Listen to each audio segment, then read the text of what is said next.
Welcome to the Forgotten Narrator. They descend like living storms, sheathed in Baroque bronze and crimson, warplate glinting like ancient idols dragged from the depths of mankind's forgotten nightmares. The Minotaurs do not fight battles. They enact massacres. Where others negotiate, they annihilate. Where others hesitate, they trample.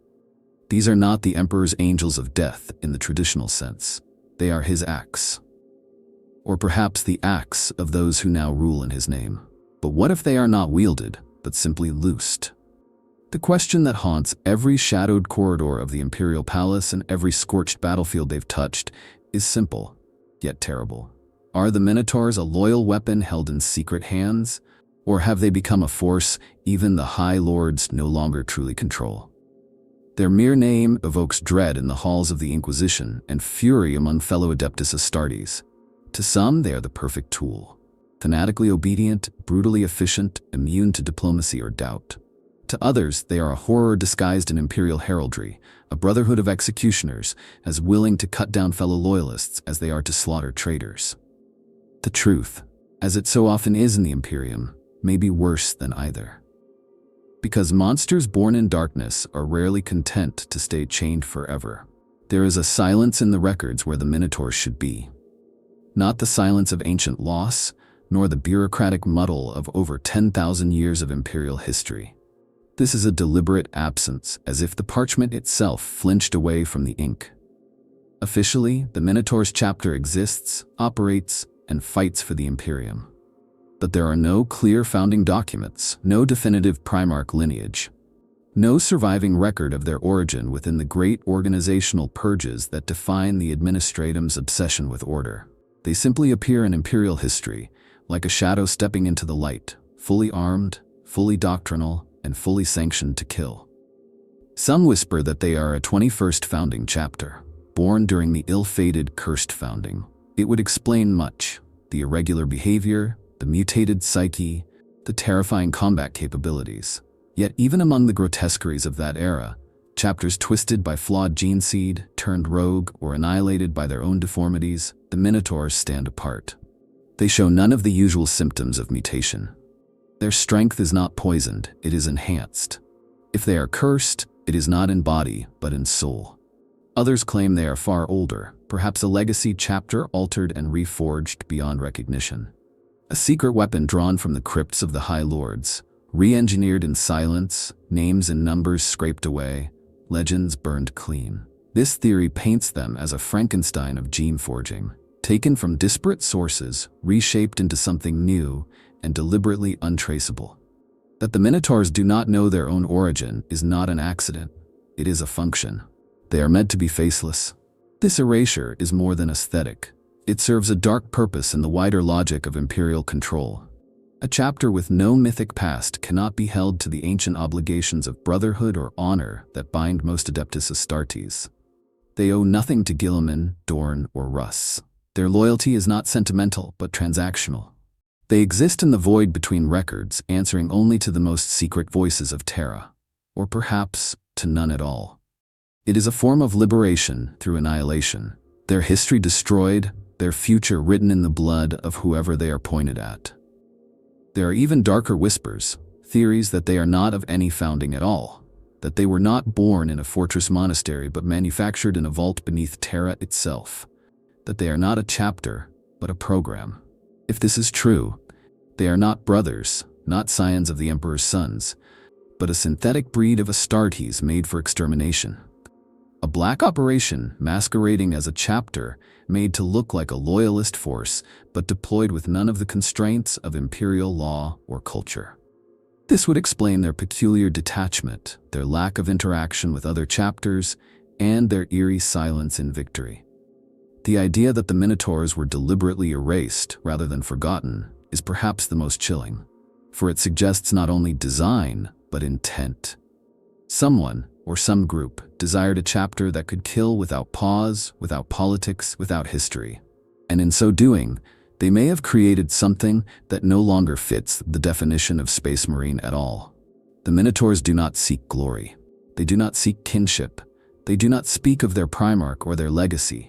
They only seek targets. There's a savagery in the Minotaurs that feels too deliberate to be accidental. They fight like hounds bred not merely to kill, but to destroy utterly, to tear apart the enemy's soul, identity, and memory. This has led many in the Imperium's shadowed circles to one persistent and forbidden question: from whose bloodline do they descend? The official records are, of course, blank, but the behavior, the doctrine, the madness in their method, it echoes with a resonance too familiar to ignore. It echoes with the name of Angron. The theory that the Minotaurs are a mutated scion of the World Eaters is both compelling and horrifying. Like the World Eaters of old, they prioritize close-quarters annihilation. They seem to disdain subtlety, relishing instead in sheer dominance. But unlike the frenzied berserkers that followed Angron into damnation, the Minotaurs fight with a calculated rage. Their fury is not spontaneous, it is weaponized. They coordinate like a machine. Each brother functions not as an individual, but as a blade in a larger meat grinder.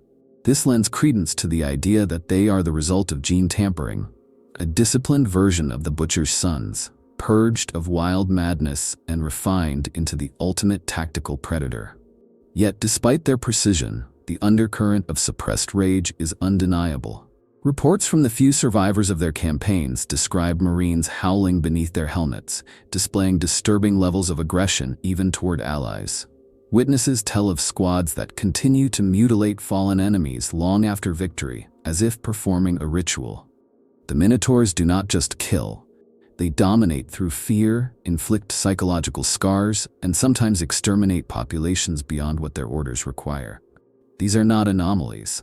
These are patterns. Then there's the issue of their resistance to pain, exhaustion, and psychological trauma.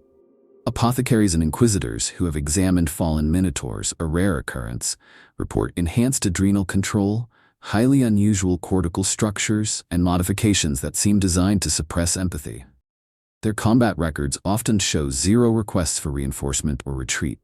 They either win or die, and when they die, they do so in heaps, often taking entire cities with them. These traits are uncannily reminiscent of World Eater constructs, the fusion of man, weapon, and wrath. And yet, if they are descendants of Angron's line, they are something entirely new. The World Eaters burn themselves out in the fires of madness. The Minotaurs burn outward, their fire controlled not by bonds of brotherhood or ideology, but by the leash of command. If Angron was rage incarnate, the Minotaurs are rage shackled and pointed like a lance. They don't carry the butcher's nails, but perhaps they carry something worse. A synthetic equivalent designed by imperial bioalchemists to retain the ferocity without the loss of function. If this is true, then the Minotaurs represent a terrifying success in forbidden science. Some believe they are the result of a secret attempt to recreate the World Eaters without the corruption. A black project funded by elements of the High Lords, perhaps involving the Magos biologists or radical inquisitorial factions. A controlled rebirth of Angron's legacy, with the savagery preserved and the madness excised. If so, then the Minotaurs are the product of heretical genius, and every battlefield they grace is a silent testament to the blasphemous triumph of imperial pragmatism over morality. Of course, there are other theories. Some say they are a blend, a chimera of multiple gene seeds, with trace elements of Angron, Russ, even Vulcan. Others argue they are wholly new, that their behavior is the result of cultural engineering rather than genetics. But even these voices concede the resemblance, the blood mist in which they fight, the contempt for life, the sacrificial devotion to slaughter. These things echo across millennia, and they echo Angron's name whether the Minotaurs speak it or not. Perhaps they don't need to. Their every act is a hymn to a god they would never name, and perhaps never even recognize. It was not the Black Legion, nor the Tyranids, nor even the daemon cults of the Eye that bore the brunt of the Minotaur's wrath. It was the loyal, the Emperor's chosen. The Badab War was supposed to be a cautionary tale of rebellion, pride, and the weight of imperial duty. But for those who truly look, it reveals something far more terrible. The Minotaurs were not unleashed upon heretics. They were sent to break brothers. The Badab War began as a political dispute, a tax rebellion in the Maelstrom Zone, led by the Astral Claws and their charismatic leader, Luft-Huron. But what started as bureaucratic friction quickly escalated into civil conflict. The Astral Claws declared autonomy, rebranded themselves as the Tyrant's Legion, and drew several other chapters into their orbit. Yet many of these chapters, like the Lamenters and the Executioners, remained loyal in spirit, seeking negotiation, reconciliation, or at worst, a more honorable conflict. That was not an option when the Minotaurs arrived. When the Minotaurs were deployed, it was as if a divine plague had been set upon the war zone. They did not coordinate with the loyalist forces. They did not share resources, intelligence, or stratagems. They landed, deployed, and began annihilating anything in their path. Their fury was indiscriminate. Their discipline was terrifying. To the Minotaurs, any force not under their direct command was suspect. And soon, many of the loyalist-aligned chapters found themselves treated with the same lethal hostility as the secessionists. The Lamenters bore the brunt of this brutality. Known for their compassion, their knightly sorrow, and their long-suffering loyalty to the Imperium, they fought in the Badab War, hoping to preserve some semblance of fraternal decency. What they received instead was betrayal. The Minotaurs laid siege to them with overwhelming force, destroying whole companies, pulverizing their ships, and leaving survivors drifting in wreckage. No negotiation, no quarter. For their troubles, the Lamenters were nearly wiped out, not by heretics, not by demons, but by fellow Space Marines under Imperial sanction. Some claim the Minotaurs were simply following orders, acting as the mailed fist of Imperial justice. But that does not explain the savagery. It does not explain the systematic dismantling of chapters who had not turned traitor, who were open to resolution. Nor does it explain their zeal, the utter absence of regret. The Minotaurs prosecuted the war like a holy crusade, not to reclaim territory but to extinguish legacy, to erase. And perhaps that was their purpose all along. The Badab War, through the eyes of the Minotaurs, becomes not a war of rebellion, but a purification. A controlled fire through which the High Lords could eliminate inconvenient chapters, test their secret weapons, and send a message to all who would question the throne's silent grip. The Minotaurs became that message, a warning written in fire and ceramite, a whisper that no one, not even the Emperor's finest, was beyond judgment. And what of the Executioners, who once fought with honor and independence? When they challenged the Minotaurs, when they stood their ground, they were beaten down not just with superior tactics, but with an intensity reserved for ancient enemies. The message was clear. Tradition, honor, autonomy. These things were now treason. Only obedience would be tolerated. In the end, the Badab War did not simply punish rebellion. It shattered the illusion of fraternity among the Adeptus Astartes. It revealed a new truth, that the Imperium no longer cared for legacy or reason or brotherhood. Only control. The Minotaurs were not merely enforcers. They were the destroyers of that illusion. They turned Space Marine against Space Marine not because they had to, but because they were built to. Because, somewhere deep within the vaults of Terra, someone decided that unity was no longer worth preserving, and that fear would do just fine. The Minotaurs stride into war clad not in the austere minimalism of Guilliman's tacticians, nor the primitive brutality of Russ's sons, but in a Baroque splendor that feels almost heretical. Their armor gleams with burnished gold and bronze, their helms shaped like the monstrous bulls of myth, and their insignias evoke not honor, but domination.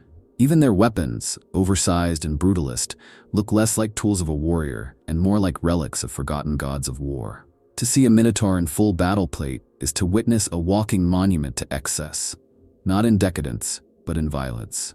Every visual detail of their war gear screams intention. The gold filigree is not vanity, it is psychological warfare. On worlds where the Imperium has let rot fester for centuries, the Minotaurs appear as golden angels of death, avatars of punishment rendered in metallic fury. To face them is to feel judged before a blow is even struck. Even fellow Astartes, who have known the horrors of demonkind and alien abomination, report unease when fighting alongside them. It is as though the Minotaurs are not men at all, but statues animated by wrath.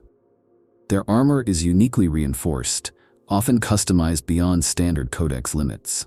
Power packs are bulkier, servo motors overdeveloped. Helmets resemble the heads of bulls, with ocular lenses that glow not with purity, but with hunger. Their melee weapons are likewise massive, chain axes, thunder hammers, and power mauls sized beyond regulation, seemingly designed for overkill. Where other chapters perfect the art of efficiency, the Minotaurs perfect intimidation. The battlefield is their altar, and their presence is the ritual. But it is not merely intimidation, it is identity. The Minotaurs have no myths, no tales of founding glory, no known primarch to venerate. Instead, they make war their mythos. Each suit of armor becomes a sacred vessel, each weapon an heirloom of destruction. Their chaplains do not preach restraint or mercy, but urge greater fury, deeper hatred, more perfect ruin. This aesthetic of violence is their scripture. A visible, tactile testament to what they are and what they were designed to do. To gaze upon them is to understand that they are not protectors, they are punishers. Even their sigils are crafted to unsettle. Their chapter badge, the brass-horned bull, is a symbol of relentless aggression, of blind charge, of animalistic strength. It is not noble, it is not wise, it is wrath given form. On their banners, the bull tramples the stars. On their shoulder guards, it glares without remorse. It is not a creature of defense, but one of conquest. A predator that does not retreat. Then there are the trophies. Skulls of fallen foes, loyalist and traitor alike, adorn their armor. Enemy banners are shredded and rewoven into cloaks. One Minotaur captain was recorded wearing the torn tabard of a slain chapter master from a fellow loyalist force, not as mockery, but as proof of purity through destruction. In this, they are closer to the archaic warrior cults of old Earth than to the knightly orders of the Astartes. They are not guardians of civilization, they are its final sanction. The Minotaur's ships mirror their warriors, fortress monasteries that look more like siege engines than sanctuaries. Their interiors are reportedly devoid of comfort, aesthetics, or human warmth. Instead, they are iron corridors and black altars, training cages, and forge chapels. The ships are not homes, they are weapons in transit. Even their librarians, those rare few allowed psychic warcraft, eschew the robes and relics of others in favor of bare ceramite and functional brutality. To be a Minotaur is to be a weapon sculpted from hate, sheathed in grandeur, and unleashed in silence. In the end, their aesthetic is more than just appearance. It is a message, not just to their enemies, but to the Imperium itself. We are what you made us, their gilded armor seems to say. We are the end of things. And perhaps that is the most terrifying part. Not that they look like monsters, but that they are not trying to hide it. Inside the labyrinthine war culture of the Minotaurs, everything bends toward a singular purpose. War not just as function, but as sacred essence. Where other chapters have litanies of remembrance, honors of crusade, and the tales of their primarchs passed down in vaulted halls, the Minotaurs have only the blade and the order. Their doctrine is not built on tradition, but on deletion, of identity, of doubt, of anything that does not serve the next strike. It is in this spiritual vacuum that something new has grown, a cult of annihilation, a religion of relentless aggression. From their earliest training, Minotaurs are stripped not only of name, but of memory. Initiates are drawn from unknown sources, their records erased so thoroughly that even inquisitorial agents have found only sealed gaps where data should be. These aspirants are not taught to belong, they are taught to obliterate belonging. Bonds of brotherhood are forged not through camaraderie, but through shared acts of violence. Cohesion is driven by repetition of destruction, the rhythm of coordinated brutality. They are not brothers in arms, they are the arms themselves. Their internal structure is opaque to outsiders. It is believed they eschew many of the traditional codex organizations. Instead of 10 companies with clear command trees, they operate as a fluid organism. Battalions shift, reform, and are renamed depending on mission need. Warriors are reassigned without notice or sentiment. Promotions are not based on leadership or charisma, but on effectiveness in execution. If a sergeant falters in discipline or fails in annihilation, he disappears, and another takes his place. Rumors persist that failure is met not with censure but with ritual combat, the victor absorbing the role of the fallen. Chaplaincy among the Minotaurs is less about spiritual guidance and more about incitement. Their war priests are known to lead charges, chanting war dirges not of salvation, but of obliteration. There is no promise of afterlife, no reward in the Emperor's light. The Emperor is not worshipped as a savior, but as the architect of fury. Their litanies demand obedience, sacrifice, and total execution of violence. The battlefield is their cathedral, the body their tithe and the foe their holy offering. Their rituals reflect this. Before battle, squads engage in rites of flesh, grueling physical punishments designed to stoke fury and purge weakness. Some accounts speak of pain rituals conducted with electrified blades and combat drills that end only when one Marine stands. It is said that they anoint their wargear not with oils, but with the blood of prior victories. That each bolt gun carries the essence of an enemy whose death sanctified it. This transforms their weapons into relics of death, imbued with the essence of prior destruction. Even their librarians are rumored to be different. While few outsiders have seen Minotaur psychers in action, those that have described them as brutal telekineticists, less focused on divination or support, and more on violently weaponizing their gifts. Their minds are locked behind iron discipline, their powers released like suppressed explosions rather than constant streams. If they scry, it is for targets. If they commune with the warp, it is to unleash its raw explosive potential, not to understand it. Knowledge is secondary to utility. Their dreadnoughts, those honored dead who still serve, are said to be both revered and feared within the chapter. These warriors do not sleep in stasis between wars, but remain constantly active, training, sparring, and punishing errant behavior. Encased in armored sarcophagi, they serve as living judges, symbols of what the chapter rewards: unending service. Death for a Minotaur is not an end. It is merely a new form of deployment. At the heart of it all is a culture that sees restraint as heresy. Mercy is weakness. Precision, unless it serves destruction, is vanity. Doctrine is rewritten not through debate, but through bloodshed. If one doctrine fails, it is crushed beneath the heel of another, stronger one. The Minotaurs are not merely a tool of war. They are a weapon forged in the dogma of total eradication, sharpened on the whetstone of internal attrition, and baptized in the gore of brothers and enemies alike. What remains is a chapter with no joy, no nostalgia, no home. They do not return from war to rest. They simply await the next directive. And in the silence of that waiting, they pray not for peace, but for a war large enough to matter. The deeper one peers into the shadowy operations of the Imperium, the more one hears the same name whispered with reverence and fear: the High Lords of Terra. These unseen architects of policy and war, these manipulators of fate and fire, rule not through presence, but through delegation. And among their most enigmatic and terrifying instruments is a name etched in silence and stained in blood: the Minotaurs. But the real question is not merely whether the Minotaurs serve the High Lords. The question is how they are commanded, and whether they can be commanded at all. Unlike most Space Marine chapters, the Minotaurs have no known homeworld, no fixed fortress monastery to besiege, no fixed coordinates to track. They are nomadic, housed entirely within a fleet of void ships bristling with both weapons and secrecy. This mobility allows them to strike anywhere, but more importantly, it allows them to vanish just as easily. And when they reappear, they do so at the edge of bureaucratic possibility, as if summoned by something not recorded in any astropathic order or segmentum-wide communique. Several inquisitorial records, redacted and marked with kill orders, suggest that the Minotaurs receive their deployment orders not from the standard administratum channels, but from a closed cabal within the Senatorum Imperialis itself.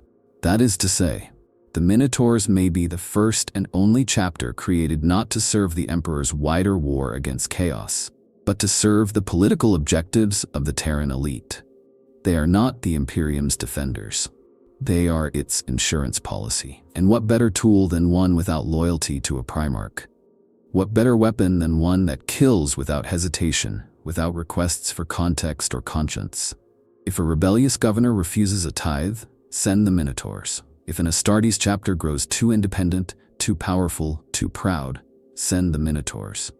There is no need for diplomacy, negotiation, or even trial. The Minotaurs do not deliberate, they do not wait, they destroy.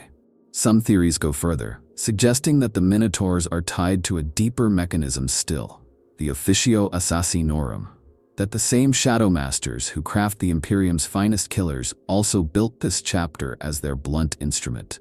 There is even a whispered name, the Ordo Sicarius, a proposed clandestine group within the Officio, responsible for creating an Astartes-level enforcer program.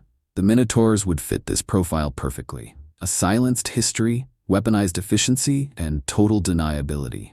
Evidence for this link is circumstantial, but chilling. In multiple campaigns, the Minotaurs have arrived simultaneously with Exodus-trained Vindicare assassins, Tulexis mind-killers, or Eversor rampagers. They often ignore astropathic warnings or requests for coordination. When questioned, they respond with silence or with a bolter, and when the battle ends, they vanish into the void, leaving no explanation, no report, only ruin. The one group with the authority to summon or banish such a force would be the High Lords, and yet even this seems uncertain. Some suspect the Minotaurs answer not to the full Senatorum, but to a sub-faction, a triumvirate, or even a single lord whose identity is protected by the labyrinthine layers of imperial secrecy. If this is true, then it is not the Imperium that commands them, but one voice hidden behind 1,000 masks. A voice that does not represent mankind, but power itself. Even other Astartes fear to question them. When a chapter master of the Howling Griffins demanded the Minotaurs explain their actions during a purge that spilled over into loyalist sectors, his command ship was boarded in the night. The next day, he rescinded his inquiry. When asked what changed, he merely stared ahead, silent. No punishment, no trial, just understanding. And yet, if the High Lords truly control them, why the overkill? Why the bloodletting, the excess, the unrecorded deaths? Perhaps the answer is simpler and far darker. Control does not mean restraint. In a galaxy of uncountable heresies, loyalty is not measured in justice, but in effectiveness. The Minotaurs do what others will not, and that is their virtue. Or perhaps they were once controlled and have since slipped the leash. Perhaps they still receive commands, but now interpret them as they see fit, following the letter but not the spirit. Perhaps they now serve the idea of authority, rather than any actual authority. And in doing so, they become the embodiment of the Imperium's most dangerous fantasy: obedience without morality, loyalty without soul. To understand the Minotaurs is to confront a paradox. They are deployed against the enemies of the Imperium: chaos, xenos, heretics, and yet they are just as often pointed like a loaded gun at the Imperium itself. Loyalist chapters, wayward planetary governors, rogue inquisitors, even entire ecclesiarchal enclaves. To most Astartes, killing a brother is anathema, a final, shattering act. To the Minotaurs, it is routine. Their ledger is stained with the blood of the faithful as often as with that of the damned. They are not the Emperor's justice. They are the Imperium's threat, made flesh. The dichotomy is not accidental. It is their design. In a galaxy rotting with rebellion and ideological splintering, fear becomes the most reliable tool of unity. And the Minotaurs are masters of fear, not merely by their presence on the battlefield, but by the uncertainty of their targets. A foe knows he is lost when the Astartes arrive, but a fellow loyalist, a brother in the Emperor's light, never knows until the moment the bolt gun speaks whether he is ally or quarry. Time and again, they have been deployed against Imperial factions deemed insufficiently loyal. Their arrival marks not just judgment, but finality. No negotiation, no appeal. The Astral Claws learned this. The Lamenters bled for it. Even the executioners, who tried to parley, found their pleas ignored and their dead piled high. These were not traitors, they were simply inconvenient. And in the eyes of the Minotaurs, inconvenience is grounds for extinction. To be used in this way requires a mentality utterly divorced from the Astartes tradition. Most chapters see themselves as defenders of humanity, warriors of legacy and oath. Even the most brutal, the Flesh-Tearers, the Black Templars, cling to a code. But the Minotaurs? They have no code. No loyalty except to the order. No limit except the target. Their doctrine allows them to kill anything not shielded by the direct command of their handlers, whoever they may be. This has led to horrifying overreaches. In the valiant cleansing of Eurondus Prime, the Minotaurs not only exterminated a chaos cult and their mutant army, they raised the entire planetary PDF for potential compromise. Over 20 million loyal Imperial citizens dead in less than 3 days. Not chaos-touched, not heretic, merely judged. And what happened next? Nothing. No censure, no inquiry. The incident was classified and buried. The Minotaurs moved on to the next war zone as if nothing had occurred. The same pattern repeated on the world of Karados. There, a schism had broken out between two rival Imperial faith sects. The conflict was bloody but still internal. The Minotaurs arrived under mysterious orders, slaughtered both sides, burned down cathedrals, and executed several ranking Ministorum clergy. The planet was silenced in a matter of hours. And yet, to this day, no formal charges have ever been raised. The Minotaurs were not chastised. They were commended. In secret. This power to eliminate both heretics and allies makes them uniquely feared within the Adeptus Astartes. They are not bound by honor duels, nor the codes of Rus, nor the mutual respect between chapters. They answer only to the shadow that looms behind the throne. And thus, every chapter fears that someday, they too will be deemed expendable. Every fortress monastery knows that a drop pod bearing bronze and crimson could mean their final dawn. But this function cuts both ways.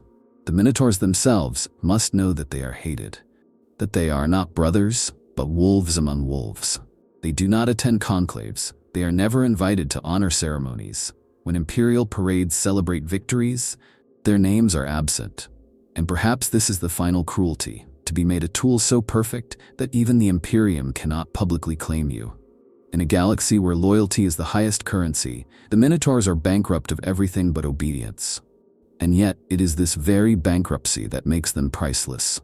For in the Imperium, nothing is more valuable than a monster who kills what must be killed, even when that monster wears your own colors. When you strip away everything that makes a chapter whole, its primarch, its homeworld, its culture, its memory, what remains? In the case of the Minotaurs, what remains is something terrifying. A construct of function over form, an instrument forged not from legacy, but from deletion. The Minotaurs are not merely nameless, they are designed to be so. And in this absence, they become something beyond even the cold doctrines of the Codex Astartes. A legion without identity, a brotherhood without memory, a killing machine with no history to mourn. Among the Astartes, identity is everything.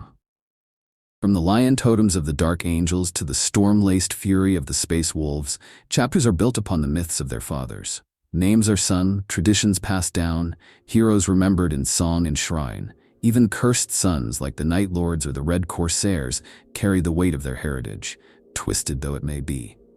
But the Minotaurs? They remember nothing. They claim no origin. They invoke no primarch, no founding. It is not that they forget.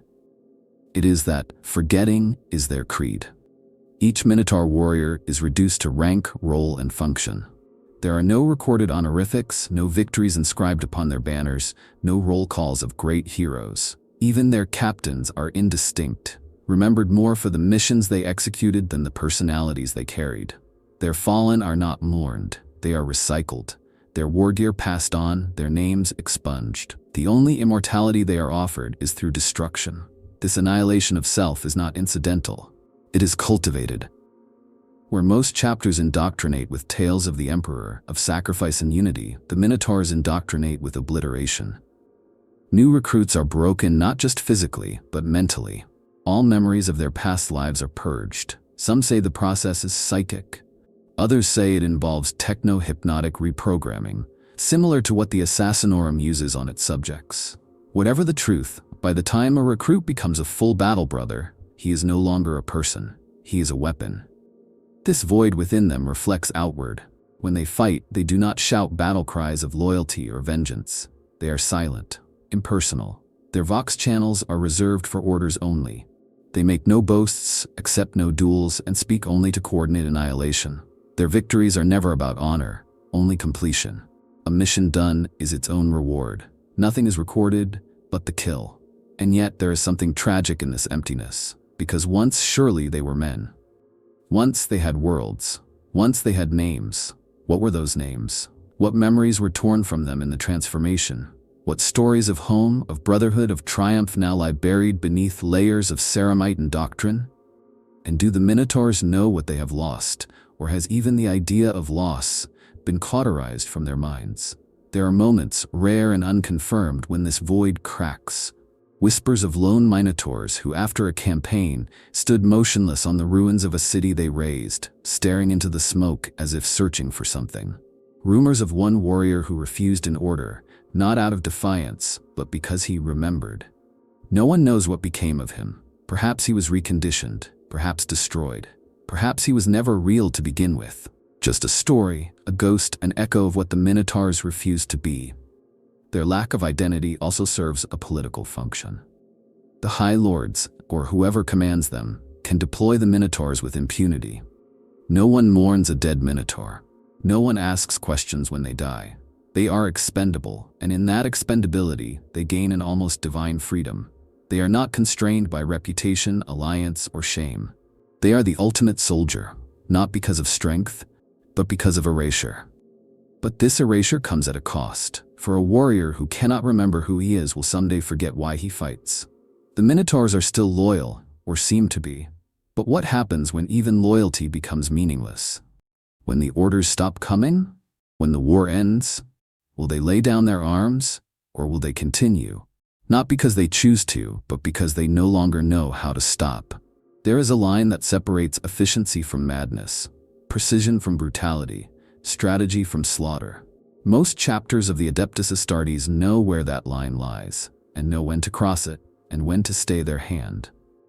The Minotaurs do not acknowledge the line at all. Their doctrine is simple. If force can be applied, it must be applied absolutely. Not to subdue, not to demoralize, but to erase.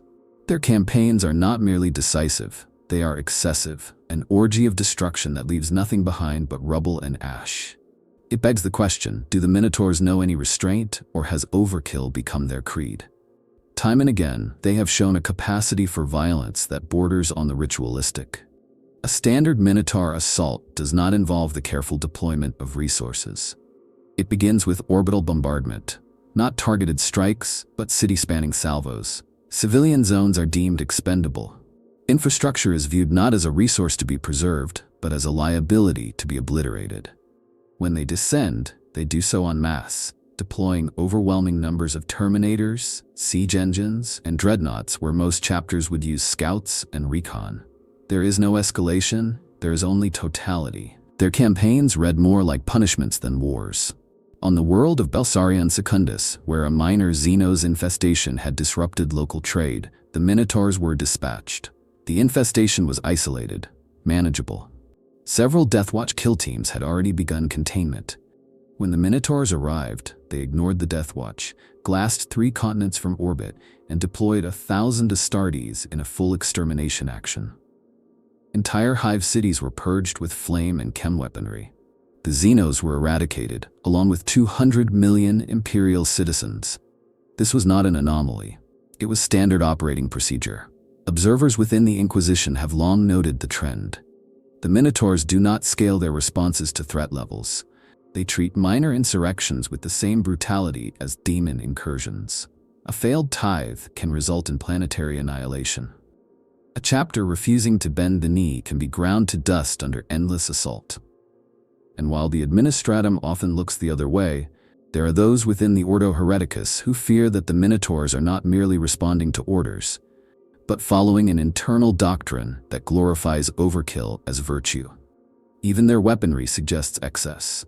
They favor heavy ordnance, siege drills, and close combat weapons that leave no flesh intact. They make liberal use of plasma weaponry in conditions that most would deem unstable. Reports exist of Minotaur squads deploying vortex grenades in confined urban environments, not as a last resort, but as a first strike. These are not acts of caution. They are acts of belief, because to the Minotaurs it seems restraint is not merely unnecessary, it is heretical. Holding back implies uncertainty. Sparing the enemy implies weakness. Mercy implies empathy, and empathy is the first step to doubt. Better to obliterate everything. Better to leave no enemy alive to whisper, no ally alive to question, no memory alive to mourn. This has led some to speculate that the Minotaurs are no longer capable of restraint, that the very concept has been bred or programmed out of them. If true, it would make them as dangerous to the Imperium as to its foes. A weapon that cannot be aimed precisely is not a sword, it is a bomb. And a bomb does not care who it kills. Others suggest a more insidious theory, that the Minotaurs do understand restraint but choose not to exercise it, that they know how to fight cleanly, how to strike surgically, but reject such methods out of disdain. That their overkill is not born of necessity, but of doctrine, a lesson they seek to teach over and over again, that nothing resists imperial will and survives. There is a line between effectiveness and atrocity. The Minotaurs have not just crossed it, they have obliterated it. And the Imperium, ever hungry for results, keeps feeding them targets, keeps calling upon their might, keeps pretending that victory is the same thing as righteousness.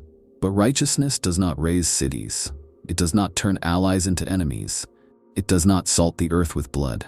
Only excess does that. Only monsters do that. And the Minotaurs, in all their gilded horror, have never claimed to be anything less. If the Minotaurs are monsters, they are not wild beasts born in chaos. They are monsters made, deliberately, systematically, and with terrifying foresight. Every part of their structure, doctrine, and psyche suggests not just evolution, but engineering. The question, then, is not why they are the way they are, but who made them that way. And worse, whether they were ever meant to be controlled, or if they were, from the beginning, designed to be uncontrollable. Look closely, and you see it. The decisions made in their creation are too purposeful to be chance. A chapter with no known gene-sire. A record purged so cleanly that even the Inquisition has no founding data. A culture of namelessness and obedience.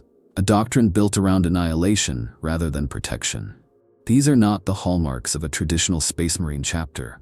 These are the attributes of a tool, a weapon. Something crafted in secret for use in places where law, diplomacy, and legacy cannot reach. The Imperium has always had its monsters. The Eversor Assassin, the Exterminatus Protocol, the Titan Legions. But even those weapons operate within limits, temporal, tactical, or political. The Minotaurs, however, have been allowed to function across all arenas, against all enemies, and often without oversight. They kill the Emperor's foes, they kill his allies, they kill anything labeled impure by the shadowed hand that guides them. And they do so with a zeal that borders on the divine. This suggests a level of autonomy that is deeply troubling. If the High Lords created them, if they are truly the living embodiment of imperial overreach, then they are also a case study in what happens when you begin to believe your own lies. Because tools eventually become habits, habits become doctrines, and doctrines left unchecked become dogma.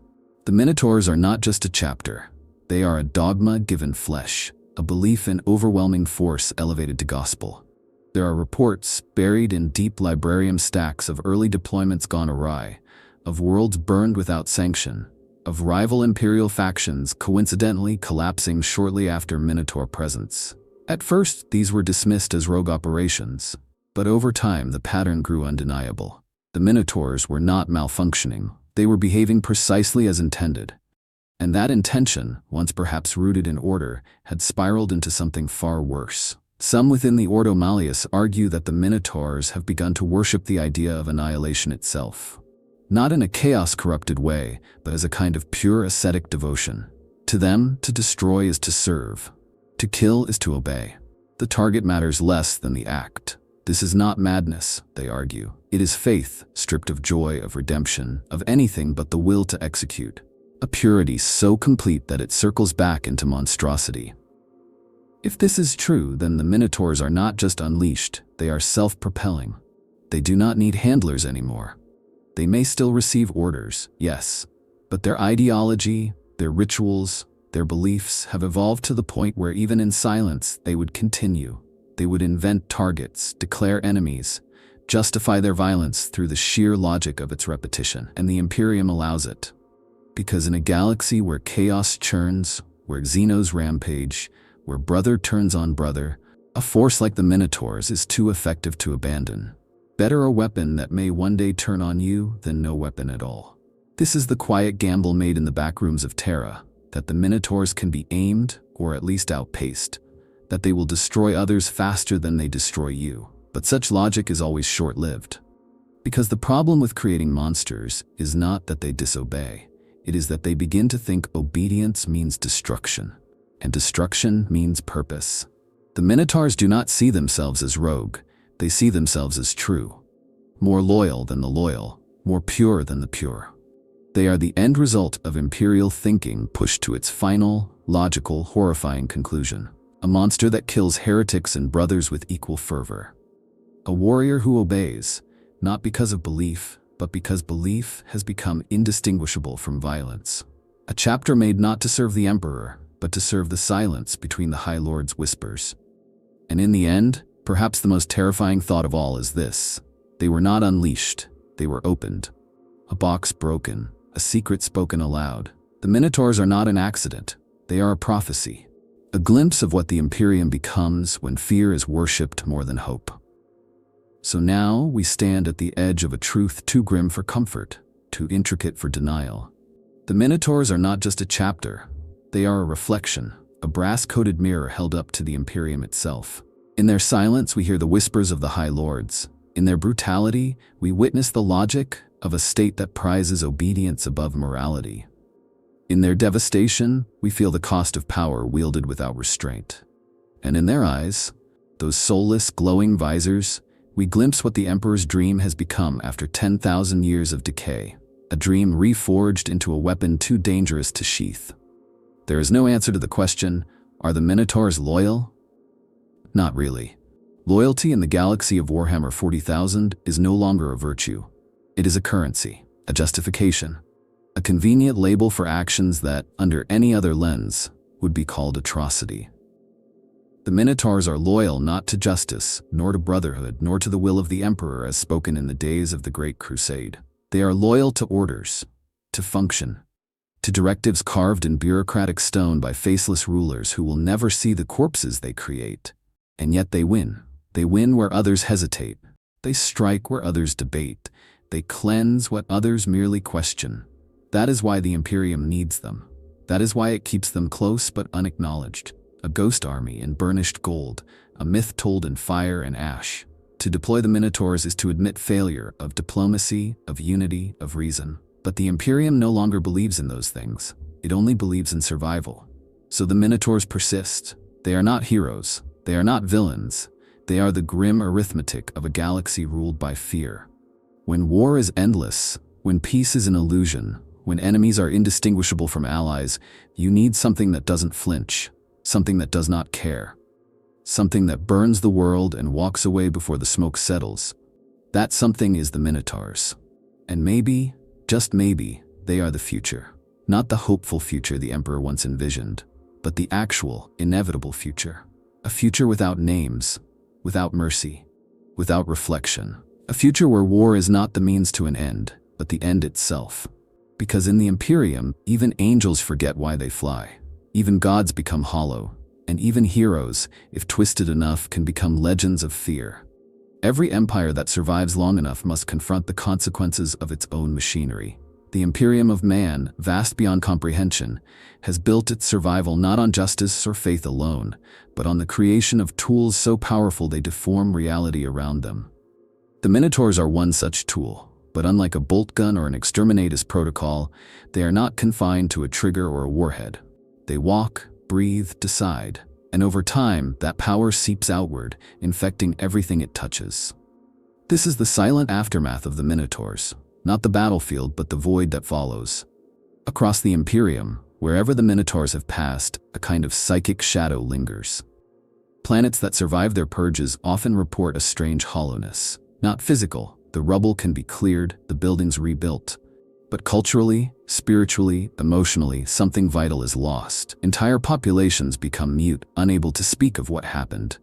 Administratum scribes note a statistical increase in suicides, infertility, and mass silence in the years following a Minotaur action. When the angels of death are too terrible to even remember, trauma becomes the dominant language. This ripple effect spreads even to the Astartes. Other chapters who have fought beside the Minotaurs, or worse, against them, speak rarely of the experience. When they do, it is with caution, often ending in silence or anger. There are no songs of shared valor. No memorials of combined arms. Only gaps in records and brothers lost to friendly fire. It is as though the Minotaurs do not just erase enemies, they erase meaning. Even in war, there is often purpose. The Minotaurs leave only absence. Among the Inquisition, a debate rages in hushed tones. Some believe the Minotaurs are a necessary horror, a living deterrent, proof that even the mighty must obey. Others argue they are destabilizing the very foundations of the Imperium, seeding doubt and fear in its most loyal servants. A growing number within the Ordo Hereticus now classify prolonged exposure to Minotaur campaigns as a psychological contaminant, not because of chaos, not because of mutation, but because the sheer weight of their presence breaks faith itself. What happens when a population sees their protectors become their executioners? When Space Marines, once mythic saviors, arrive not to liberate, but to judge without trial? It alters the collective mind of the Imperium. Confidence wanes. Worship twists into dread. On some worlds, cults have emerged that venerate the Minotaurs, not as loyal warriors, but as avatars of the Emperor's wrath, divine beasts who consume sin through slaughter. These are not loyal cults. They are symptoms of a system that has forgotten how to differentiate justice from terror. Even within the Minotaurs, cracks may be forming. Despite their indoctrination, despite the ritual erasure of memory and identity, they are still human at their core. Augmented, broken, but not entirely erased. There are whispers of strange behaviors, warriors refusing extraction, squads engaging in silent vigils among the ruins of their own victories, veterans who ask to be entombed in dreadnoughts without injury. These are not the actions of mindless soldiers. These are echoes, faint, fractured, of men grappling with something too vast, too awful to name. Some suspect this is a side effect of long-term deployment. Others believe it to be an awakening. If the Minotaurs are starting to remember, to reflect, even slightly, then they become not just a weapon, but a question. What do you do when the blade starts asking why it strikes? What happens when the executioner begins to understand mercy, not as weakness, but as loss? That loss does not merely kill, it scars, and some scars go deep enough to undo even the strongest programming. It's unclear whether their masters, if any still exist, see this as a flaw or an evolution. Perhaps the Minotaurs are entering a new phase. Perhaps this is the inevitable mutation of all extreme forces, that given enough time they begin to feel the weight of their own existence. Not guilt, that would require memory, but wariness. And wariness in a warrior is the seed of disobedience. The tragedy of the Minotaurs is not just what they destroy, it's what they prove. They show that the Imperium, in its desperation, will build something too efficient to control, that it will feed loyalty to the point of madness, that it will sacrifice identity, humanity, and dignity, not to preserve peace, but to weaponize fear. The Minotaurs do not fail the Imperium. They reveal its design. They are the outcome of a logic that values control above soul, firepower above faith. And if that design holds, more will follow. More chapters cut from the same cold cloth. More warriors without names. More wars without honor. The Minotaurs are not an anomaly. They are the template. They were not built to inspire. They were built to end things. And that end is coming. Not with rebellion, nor with revelation, but with a silence so total it drowns even the roar of war. You can judge a civilization not by its monuments, but by the monsters it chooses to keep. And the Minotaurs are a monster the Imperium not only keeps, it displays in shadowed corners, like a threat carved in gold. They are a parable made of blood and ceramite, a whisper passed from world to world, chapter to chapter, forge to spire. This is what happens when you forget your place. They are not a mistake. They are a message, a warning forged into flesh. Every institution in the Imperium is shaped by fear. The Inquisition fears what cannot be known. The Ecclesiarchy fears deviation. The Astra Militarum fears irrelevance. The High Lords fear each other, and all of them fears the Astartes. Because despite their vows, despite their service, despite the myth that they are but loyal sons of the Emperor, the truth remains.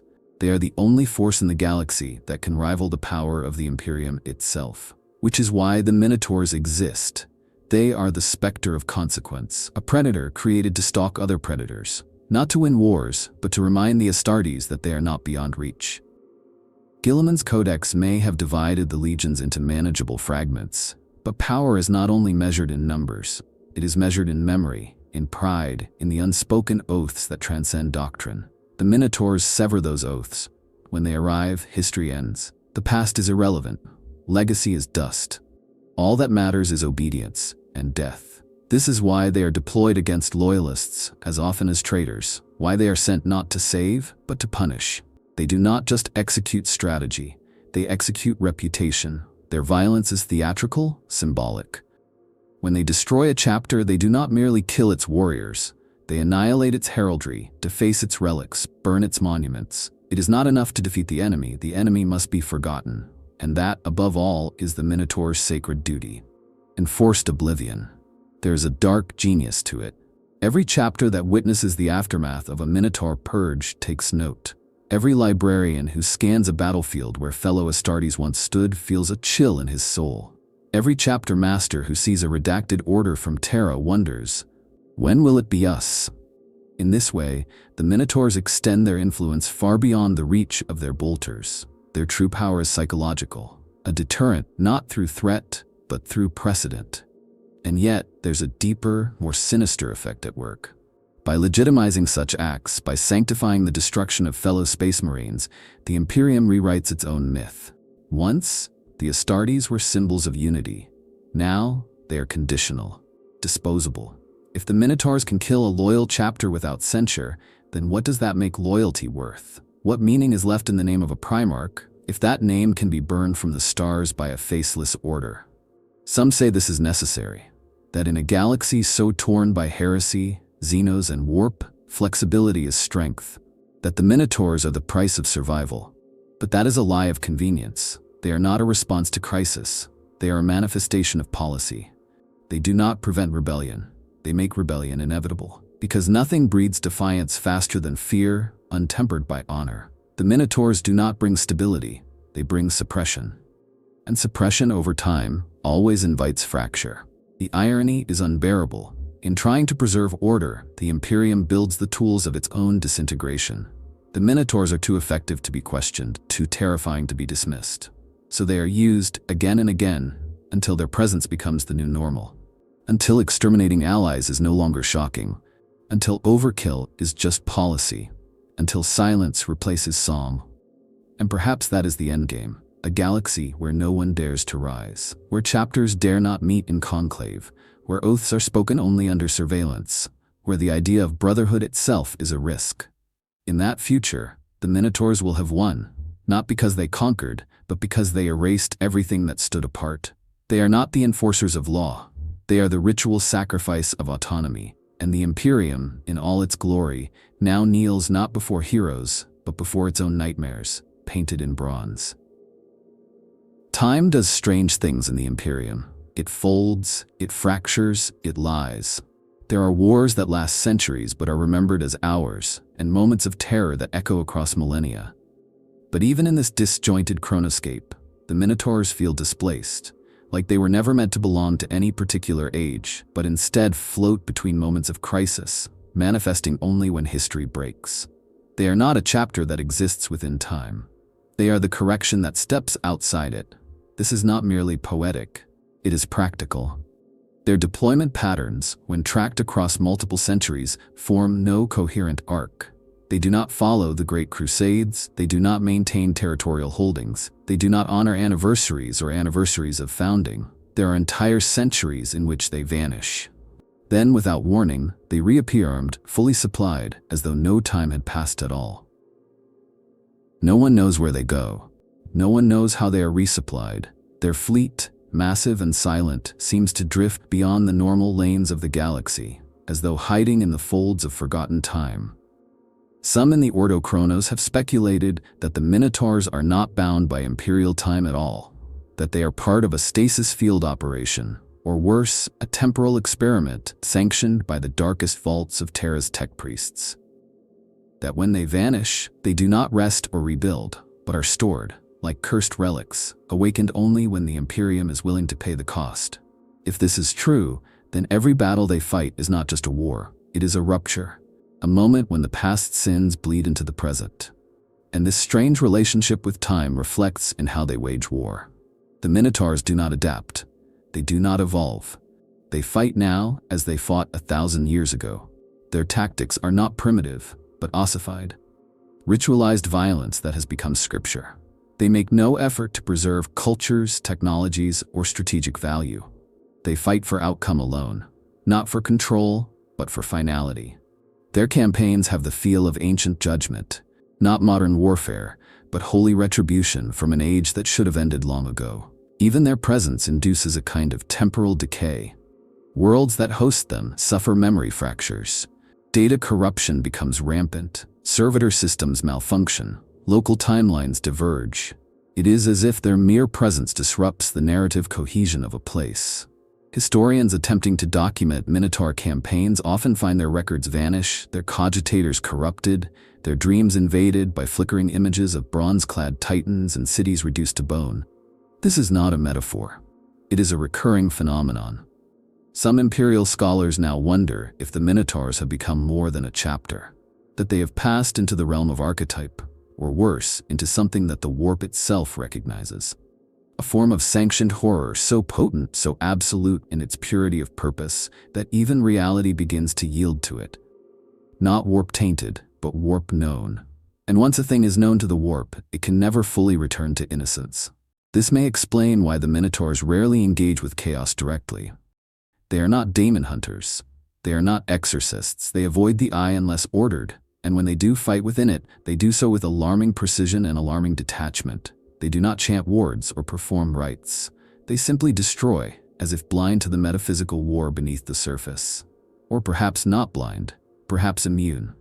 Or worse still, aligned in some cosmic way, not to chaos, but to the imperatives of inevitability.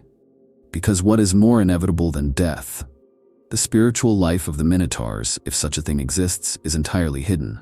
They have chaplains, yes, but their sermons are rarely heard by outsiders. What little survives suggests not worship, but invocation.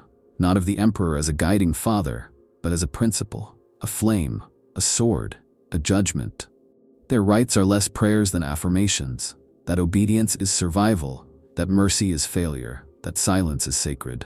It is possible the Minotaurs believe they are already dead, that every battle is not a mission, but a penance, that they were judged long ago, perhaps at creation, and now act not out of loyalty, but because they cannot do anything else. The warp recognizes purpose as strongly as passion, and the Minotaurs may be what happens when purpose alone becomes a soul. So what are they? Warriors or relics? Beasts of war or statues animated by regret? The truth is this: they are the stillness between pulses, the silence between screams, a force out of time held just close enough to the edge of civilization to be real, but never close enough to understand. And that may be the most terrifying thing of all. Because time forgets everything, eventually. But the Minotaurs remember what must be done. And when history collapses, when oaths are broken, when names are erased, they will still be there, waiting, unchanging, unforgiving. If you followed this journey through blood, ash, and silence, I invite you to subscribe. Here we confront the darkness not to glorify it, but to understand it. Because in the 41st millennium, understanding is the first act of rebellion.